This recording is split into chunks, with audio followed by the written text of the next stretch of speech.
We will go through 10 amazing hero sections websites that are worth copying and implementing on your own websites or projects. Let's that you can steal and add some variation to your design work. Each of them has something unique to grab attention and encourages user to stay longer. So let's get into it.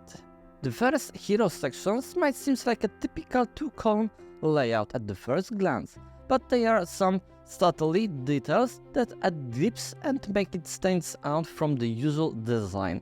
On the left side you have very conventional structure, a header, subheader and two additional data points below arranged horizontally. The designers have done excellent jobs of using hierarchy and scale to draw intention where it's needed. What really stands out in the right column, which feature a dark background, they have creatively integrated the navigation links direct into the columns, so the layout doesn't just stop at the nav. It externally incorporates the entirely navigation bar. Additionally, there's an image that appears to emerge from the column, slightly overlapping on the left side. That gives the impression that the image is popping out, adding more dimension to the design. It's a straightforward layout, but the one you can make your work look highly polished and professional. The next example is quite simple. It has a content on the left and small image collage on the right. What I really like about it is the way of the center aligned. The social proof just below. There is powerful statement right there, followed by the series of scrolling logos. While there are a lot of happening in this hero section, they managed to balance it well, but mixing left aligned, right aligned, and center aligned elements. This kind of variations make the layout feel dynamic, fresh, and much more engaging for the viewer. In this example, we are exploring creative alignment. The main header is positioned far from the left, while the rest of the content is shifting down to the right corner, still left aligned. There's also an image coming in from the left, also pushing and sub-content over. This is a distinctive approach to the layout, but when experimenting with alignment, it's important to ensure that everything has a clear purpose in how it's positioned. In this case, I think it's done exceptionally well.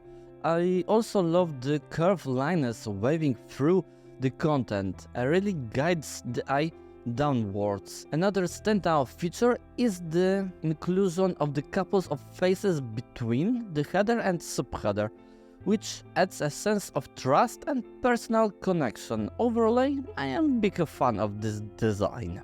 The next example definitely stands out. The main header and subtext are placed in the top left, with some additional content in the bottom right. There are also diagonal arrangements of images, a smart one, a large center image with a spans the full height, and another small image in the top right. While this might seem a bit random at the first, but have you done a great job using small dots lines to tie everything together. When done right, this layout can effectively tell a completing story through the combination of images, icons, and content positions around the edges. One important thing to keep in the mind when dedicating this much space to image in your hero sections, make sure they are high quality, relevant visual that clearly convey your message. A layout like this wouldn't work well with generic stock photos as a prime real estate that could be wasted if the image falls to communication to the right message. In this example, you have once again experimenting with alignment. I also advise caution when doing this. It's not done with intentional, it can be off as unorganized or accidentally. Here we have a center aligned header with some variation in both alignment and color. However, I'm not entirely sure why the word while is highlighting. it would make more sense to emphasize a more impactful or beneficial word. On the right, there are small box left aligned subtext, but the most of the content is the center aligned, guiding the viewer down to the page. I'm not sure if this is the best use of this layout, but it does demonstrate how you can use the variation in alignment, sizing, and hierarchy to differentiate your size for others. One final note: the grid lines visible in the navigation and along the edges of part of a trend I'm noticing more frequently. They give the design a clean, structural look. Through here they might be a bit too dark and potentially distract from the content. Still, I believe we will see more of this trend in the website moving forward. Okay, quick break. If you dig in this so far and want me to make another video with more content layouts section like this, hit the button like below. I will make sure to create another one. Alright, back to it. This example uses a fairly standard layout. On the left side we have header, the subheader, and the horizontal alignment call to action buttons. On the right there are image strategically positioned to draw you to the down the page. Most of the image is visible in the header hero, but a small portion continues below, engaging user to scroll and see what next. This can be a great feature for your website, especially if the first image seamless transition into the second one, creating a unified visually. Alternatively, you can use a simple leading from the first image to the next. Anything that engaging scrolling is beneficial. Lower on the left side there are social proof, and I love how it's separate from the main header area, giving it some space to breathe. It doesn't distract from the main focus, but add credibility without overwhelming the design. They have also done something interesting with a slight showcasing logos, which appear to fade in from the right and disappeared on the left. And a subtle movement like this can make a design feel fresh and engaging. This layout fits the brand perfectly. It's for the mentioned kindergarten, and everything about it feels fun, bloopy and playful. You can see the reflection in the hero section with the bright yellow background, the images and the header, surrounded by a small nude dolls.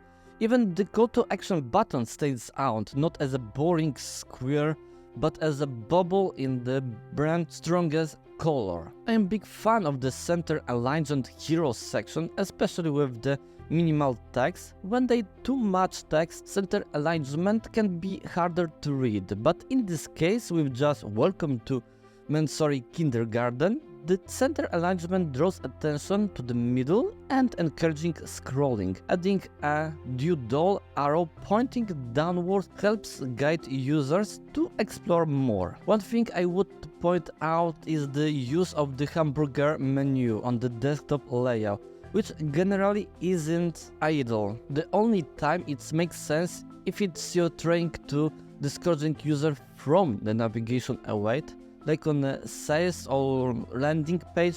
In the most cases, though, it's better to have the navigation links visible and easy accessible rather than the hidden behind a menu. This layout features a lot of sporadic image placement, but is effectively tied together with a center aligned content. In the case, it seems like there are no additional navigation links, just the logo, header, subheader, call to action, and a small icon and image at the bottom that subtly engaging further scrolling. I really like how they have used the blue line to unify the design. It guides the viewer eyes, making them a visible journey. It guides to viewer eyes, taking them on visual journey.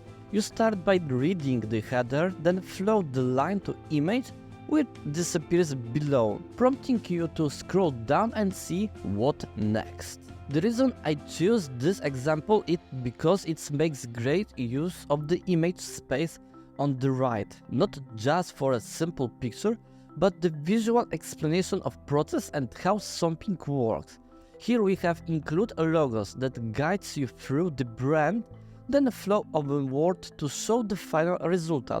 Using the right-hand real estate, this way helps tell a story rather than just showing a generic image like someone holding a photo or dashboarding screen. This approach helps people better understand what you do and engaging them to learn more. On the left side, the layout is more strangeful with the header, subheader and call to action. Similar to previous example, they have separated the special social proof from the main header arena, allowing the design space to breathe and preventing it from feeling cluttered. The final example is my absolutely favorite from the entire video. I love what they have done with the header. It conveys a lot of information in the very conventional way by making half of the header swirl or change. For instance, it tells the visitors they can easily create a passport photo, a visa photo or a license photo. The move catches attention and people are more likely to think, "Whoa, this is exactly what I'm looking for." Beyond that, the subtext is left aligned and the call to action sits within the same horizontal space. Below that, they present large data points, highlighting additional benefits like the price, the time it takes, how many people use the service, and the 475 rating. Beneath this, they are more horizontally leak out images, creatively offset and flow and a touch of creativity. Overall, this is a fantastic example of how effectively use the hero section real estate to immediately engage your audience. So I am curious to know which of those sections layout you like the most. I personally like the last one, but I would love to hear from you as well. So that's my take. What do you think? What's your favorite hero section design? That's all for today's videos. I hope you enjoyed. Be sure to check out channel for more. I'm Przemysław. See you in the next video. Thanks for watching. If you like it, don't forget to leave a like and subscribe. Take care. Until next time.